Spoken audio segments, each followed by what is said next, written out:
Բարի օր, հանրային ռադիոյի եթերում առանց թողատակի հաղորդաշարի հերթական թողարկումն է ես, Լևոն Սարդարյանն եմ, խոսել եւ խոսելու ենք խնդիրների մասին, որոնք ուզում են կամ պետք է ուզեն։ Հասարակության այսօր իմ զրուցակիցն է բարձր տեխնոլոգիական արդյունաբերության նախարար Մխիթար Հայրապետյանը, բարև ձեզ։ Բարև ձեզ։ Պարոն Հայրապետյան, մի քանի օր առաջ հրապարակում արեցիք, հետո արդեն կառավարության նիստում քննարկում եղավ, օրինագիծ եք առաջարկել տեսալսողական մեդիաների մասին օրենքում որոշակի փոփոխություններ իրականացնելով, վերաբերյալ, եթե թույլ տաք բառացի մեջ բերեմ, նախագծով առաջարկվում է վերանայել եւ հստակեցնել տեսալսողական հաղորդումների չարաշահման արգելքները, սահմանելով դրանց կիրառման առավել կոնկրետ դեպքերը, մասնավորապես օրենքով կարգելվի սահմանարական կարգի բռնի տապալելու, պատերազմ քարոզելու, բռնության եւ դաժանություն քարոզելու կամ նման նպատակ հետապնդող բովանդակության տարածումը։ Ինչ հասկանանք ինչի մասին է այս ամեն ինչը, մի ճշտող հարց, եթե թույլ տաք։ Խոսքը միայն հանրային մուլտիպլեքսին է վերաբերելու, թե այս օրինագծով նաև կաբելային հեռարձակողներն են, որտեղ դրանք երկու տարբեր եզրույթներ են։ Վերջ։ Այս պահին, հա։ Գանք ամենավերջից։ Եվ։ Այսինքն մենք առաջին անգամ այն կարգավորումները, որ տարածվում են հանրային մուլտիպլեքսով հեռարձակվող հեռուստաալիքների կամ հեռուստա ծրագրերի վրա, այլևս իմպերատիվ կերպով օրենքը ընդունվելու դեպքում բնականաբար կտարածվեն նաև այլևս այսպես կոչված կաբելային կամ ցանցային օպերատորների հեռարձակված հեռուստածրագրերի վրա։ Օրինակ, եթե մենք խոսում ենք տեղական հեռուստաալիքների մասին, այստեղ առաջին մի հատվածն է տարածվելու, մասնավորապես 9-րդ հոդվածում մենք նախատեսում ենք փոփոխություններ անել, թե ինչ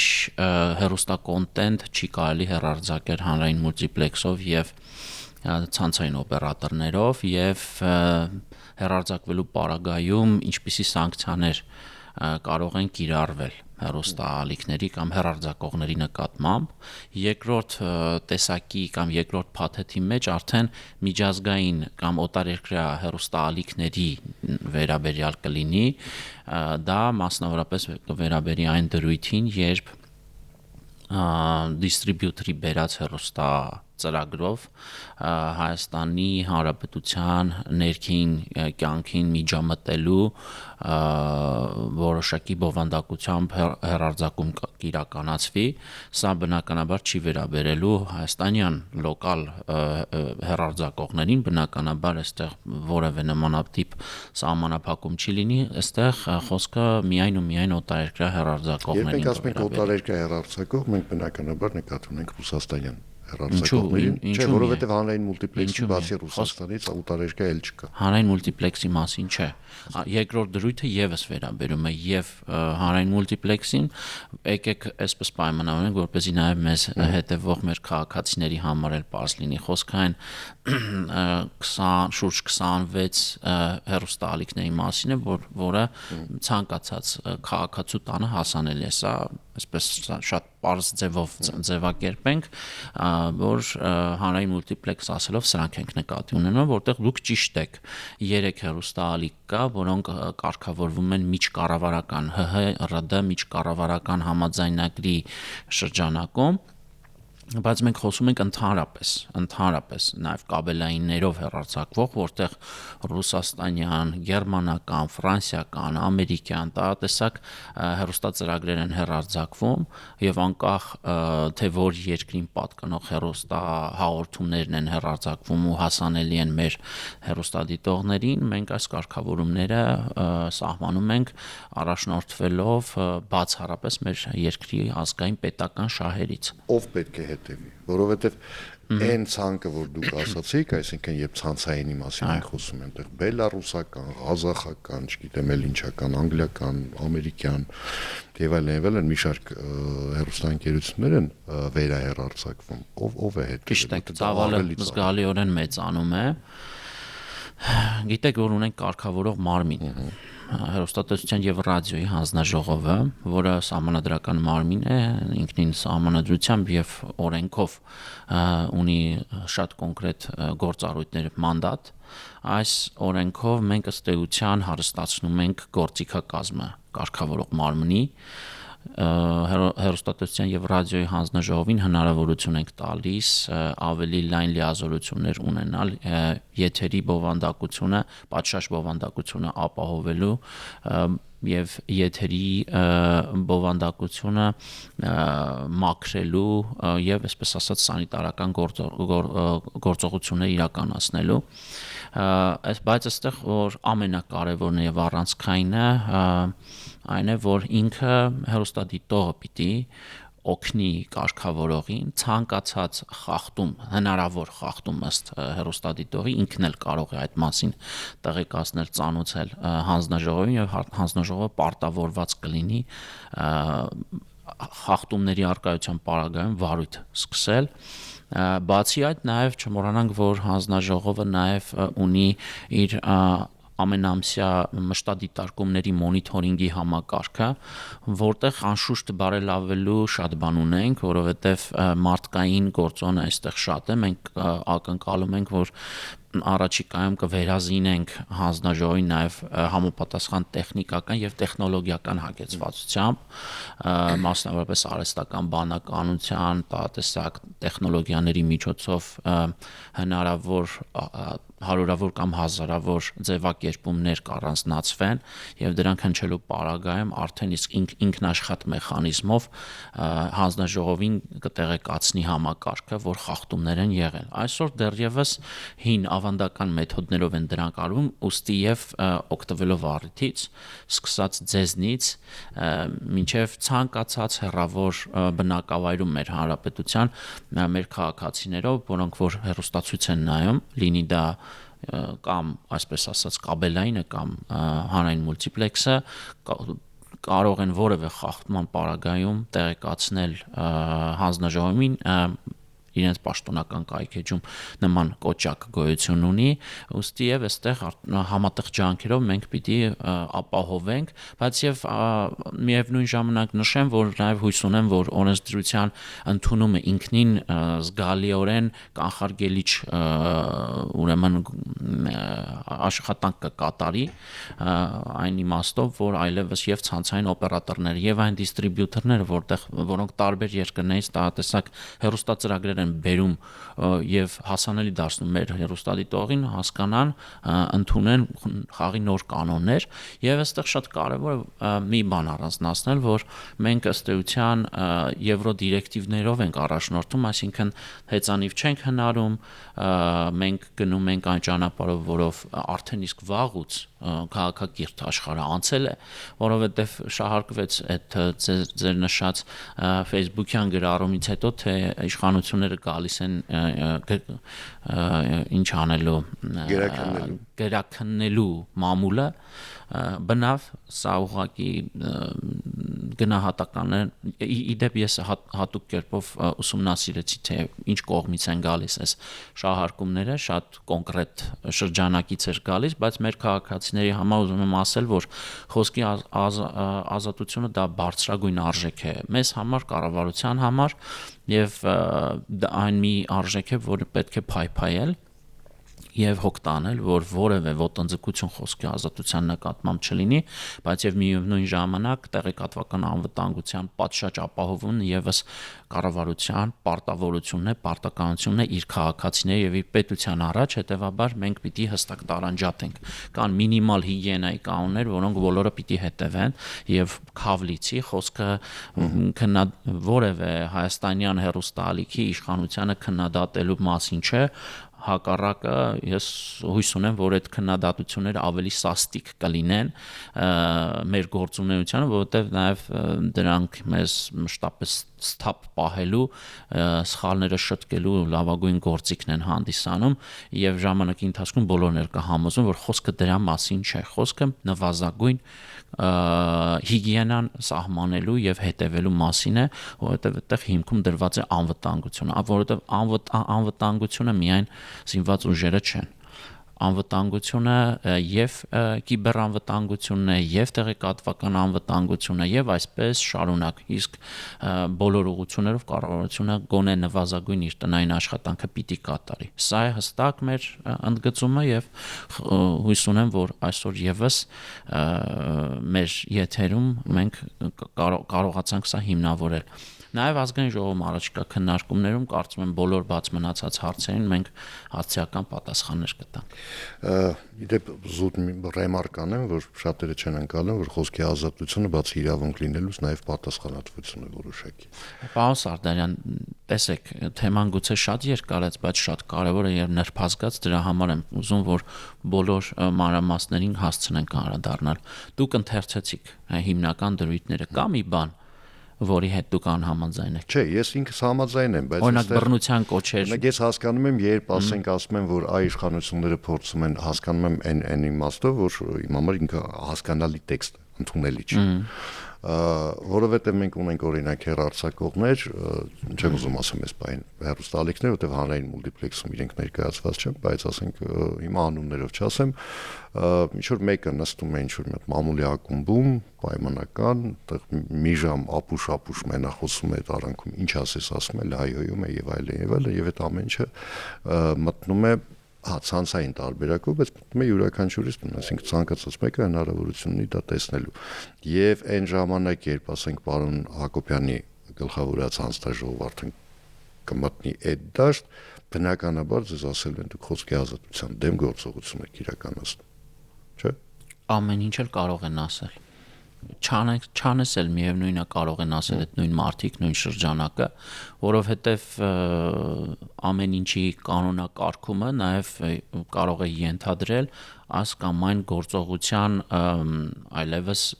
դադարեցում եւ բնականաբար այն շրջանակը, որը որ ուղակի 24/7 ռեժիմով տերորի է ենթարկում մեր քաղաքացիներին, իսկ այլևս նոր օրենքի ընդունումից հետո պիտի ենթարկվի պատասխանատվության, բնականաբար ինչ էլ ուզի կասի, բայց եւ կարևորը հետեւյալն է։ Արձանագրում ենք։ Հա, սա որևէ ավտորիտար լուծում չէ, աշխարհի ամենակաղաքակիրթ երկրների, այսպես ասենք, ժողովրդավար երկրների անցած ճանապարհով մենք ենք փորձում անցնել, որովհետև այո, մի կողմից խոսքի ազատություն, բայց մյուս կողմից կրկնում եմ, որ նվազագույն տեղեկատվական անվտանգության կանոններ պիտի ապահովվի եւ եթե անգամ սրա արդյունքում տասնյակ մարդիկ պիտի հետևեն իրենց խոսքերին եւ հաշիվ տան իրենց եւ նաեւ իրենց հաշիվ տան նրանք, ովքեր դա հեռարձակում են եւ յուրաքանչյուր մարդու մեր քաղաքացու տուն են մտցնում եւ վերջ Տեղեկատվական անվտանգության մասին խոսեցիք, դրա ապահովման լավագույն գործիքներից մեկը թերևս մեդիագրագիտությունն է, այսինքն հանրության մեդիագրագիտության աստիճանի բարձրացումը եւ դուք այս վերջերս Երևանի պետական համալսարանի ռեկտորին առաջարկել եք Մայրբուհում արհեստական բանականության գերագիտության պիլոտային ծրագիր սկսել։ Հիմա սա այդ իմ ասած մեդիագրագիտության տրամաբանության մեջ է լինելու, որովհետեւ հիմիկվա կիբեր հարձակումների մեծ մասը հենց արհեստական բանականության գործիքներով են իրականացվում ըստ էության։ Շնորհակալություն, կոնկրետ դա ոչ, բայց դրան զուգահեռ մենք անում ենք այն ինչ դուք ակնարկեցիք, հա։ Մենք ամիսներ առաջ մեկնարկել ենք մի մեծ արշավ, կիբերգրագիտության արշավ, իրազեկման արշավ, սկսելով դպրոցներից, հասկանալի է թե ինչու այստեղ մենք թիրախավորել ենք եւ երեխաներին, սովորողներին եւ մանկավարժներին, հա, ուսուցիչներին եւ աշակերտների ծնողներին, այսինքն ըստ էության վերցրել ենք ամբողջ հանրակրթության համայնքը, հա։ Երեխաների գրագիտությամբ մենք փորձում ենք հասնել ծնողներին, ծնողների գրագիտությամբ փորձում ենք որոշակի նվազագույն գոնե վերահսկողություն ապահովել երեխաների համար, որովհետև մենք խոսում ենք անչափահաս մեր քաղաքացիների մասին, հետևաբար մինչև գոնե թե որոշակի տարիքային շեմ մենք պիտի նաև օգնենք ծնողներին, որպեսզի իրենք կարողանան այդ պատշաճ կիբերանվտանգ միջավայրը իրենց երեխաների համար պահպանել, ապահովել, ինչպես նաև թիրախավորում ենք մանկավարժներին եւ այս արշավը ավելի ու ավելի մեծ թափ է հավաքում, մենք նաև մշակել ենք մեր գործընկերների Հայաստանի տեղեկատվական անվտանգության համակարգերի պայմանական ասում ենք թվայնացման գործակալության գործընկերների հետ համապատասխան մեթոդաբանություն ձեռնարկներ, որոնցով նաև ապահովում ենք դպրոցները, որպեսզի բացի մեզ հետ ուղիղ շփումից նաև այս գործընթացը շարունակական լինի, որովհետև մենք խոսում ենք անընդհատ կրթության, կրթվելու մասին եւ հետեւաբար մենք այն դպրոցները, որտեղ մուտք են գործում, նաև դրանից հետո ապահովում ենք հետադարձ կապ, ինչու, որովհետև կրկին սա մեզ համար ռազմավարական առաջնահերթություն է կիբերանվտանգությունը եւ կիբերանվտանգ լինելու կարևորագույն գրավականը, ինչպես դուք նշեցիք, դա նախ եւ առաջ կիբերգրագետ լինելն է, ընդհանրապես միայն ու միայն կրթությունն է, որ կարող է լավագույնս լուծել այս խնդիրը հիմնարար կերպով, այսինքն մենք փորձում ենք բարձրացնել իրազեկվածության, գրագիտության մակարդակը ըստ էության ամենահիմնարար շերտից սկսելով, բայց նաև օգտագործելով եւ անուղղակի կերպով տարիքային այլ խմբերին եւս թիրախավորելով, վստահ լինելով, որ մեր ուղերձը երեխաներին հետեւյալն է. առաջին իսկ պատասխանատուն նախ եւ առաջ քո կիբերմիջավայրի հենց դու ես, այսինքն պետությունը բնականաբար իր գործառույթները պետք է կատարի, պաշտպանի քրիտիկական ենթակառուցվածքները, տարբեր կենսական ծառայություններ, բայց քո քաղաքացու անմիջական կիբերմիջավայրի պատասխանատուն հենց ինքն է, որ կարող է բացել կամ փակել դռները կիբերհարձակումների, կիբերմիջադեպերի առաջ եւ նախ եւ առաջ դրա համար հարկավոր է քաղաքացուն տալ, շնորհել գիտելիք եւ այդտեղ է, որ իհարկե պետությունը իր պարտավորությունները պիտի պատշաճ կերպով կատարի։ Ավստրալիայում գնացին բավական Իսկ ինչ ներողություն եմ խնդրում, ինչ վերաբերում է ԵՊ ռեկտորին արած առաջարկս, պիտի ասեմ, որ դա վերաբերում է արհեստական բանականության գործիքները լավագույնս եւ գրագետ կերպով կիրառելուն բոլոր մասնագիտությունների մեջ, այսինքն առաջարկի էությունը կայանում է նրանում, որ արևելագետից մինչև իրավաբան, սոցիոլոգից մինչև բժիշկ բոլորը այլևս նոր իրողություններում պետք է իմանան, թե ինչպես պետք է կիրառեն արհեստական բանականության գործիքները, տեխնոլոգիաները իրենց մասնագիտության մեջ,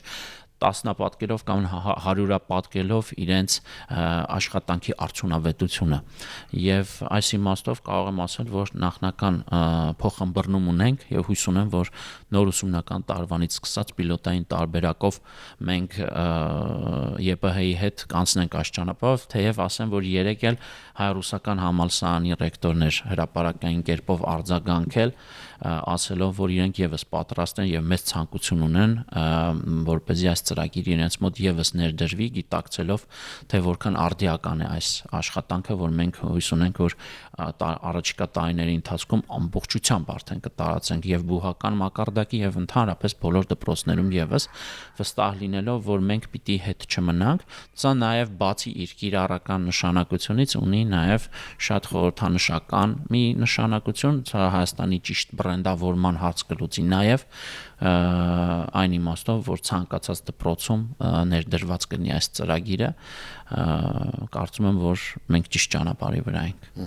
Պարոն Հայրապետյան, քանի որ Երևանի պետական համալսարանից խոսք գնաց, մի քիչ ընդհանուր ավելի հարցնամ, տեսեք, երև ԵՊՀ-ում կառավարության ֆինանսավորմամբ դրամաշնորհային ծրագրով ստեղծվեց այդ սուպեր համակարգիչը։ Շատ ավելի ծավալուն ծրագիր կա, ես գիտեմ ինժեներական քաղաքում են տեղել հսկայական դրանից զատ այս տարի արդեն գալիք տարի նկատի ունեմ կառուցի հուսամ կավարտվի այդ արհեստական բանականության տվյալների կենտրոնի կառուցումը դա ինտերնետային ռեսուրսների իմաստով դա ահռելի ծանրաբեռնվածություն է, այսինքն ինտերնետի ծավալների մասին մեր պատկերացումները պետք է փոխվեն ընդհանուր առմամբ, որովհետև այս 3-ը հետո կարող է էլի ավելանան։ Այս կարգի բաները իրենք մենք ունենք այդ ռեսուրսը։ Մենք կարողանանք սպասարկել դա, որովհետև այս ամեն ինչը եթե այդ առանց իմ ասած հզորությունների ապահովման լինում, իրանք ուղղակի տենց երկաթի կտորներ են հավաքած ինչ-որ միտեղ։ Դուք իհարկե ճիշտ եք ըստ էության ձեր դատողություններում նկատի ունենալով այն հանգամանքը, որ ըստ էության գերհամակարգչի կամ տվյալային կենտրոնի արտադրած պրոդուկտը անգլերեն ասում են intelligence, հա, բանականությունը կամ գիտելիքը ըստ էության հենց ինտերնետ կապի միջոցով իբրև ամպային ծառայություն պիտի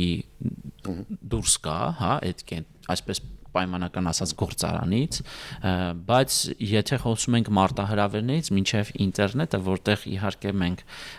բարեբախտաբար որպես այդպիսին խնդիր չենք ունենալու, ամենամեծ եւ առաջնային մարտահրավերը դա էներգիան է, հոսանքը։ Եթե մենք խոսում ենք Firebird պրոյեկտի մասին, որը տարբեր կանխատեսումներով շուրջ 6-7 ամսից արդեն իսկ կսկսի գործել ըստ հիմնադիրների, ապա եւ եթե ամբողջ ուրեմն ծավալով ծրագիրը իրականացվի ճիշտ այնպես ինչպես որ ըստ բիզնես պլանի ներկայացվել է մեզ,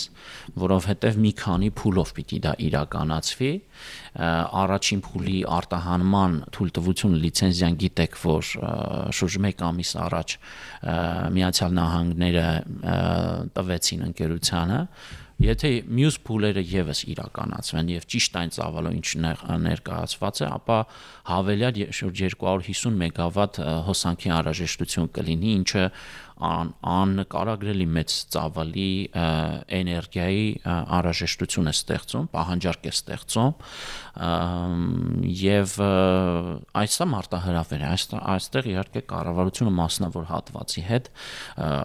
կարող եմ ասել գրեթե ամենօրյա ռեժիմով իր աշխատանքը կատարում է, որովհետեւ առաջին փուլերի համար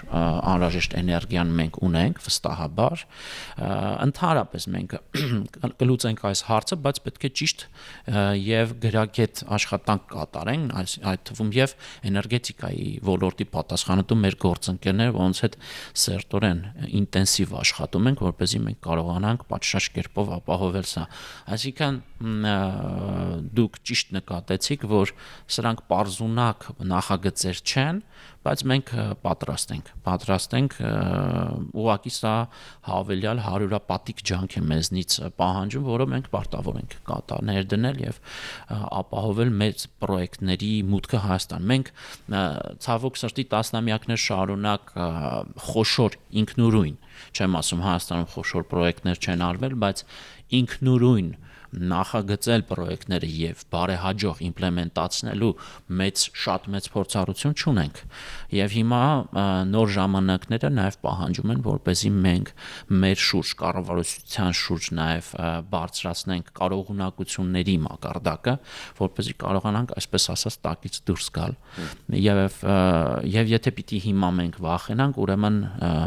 ես որևէ լավ բան չեմ կանխատեսում մեր երկրի համար, բայց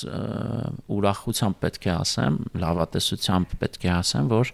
չէ, այդ վճռականությունը կա, որովհետև նաև մենք մեզ չենք պարփակել մեր սեփական գիտելիքներով լոկ։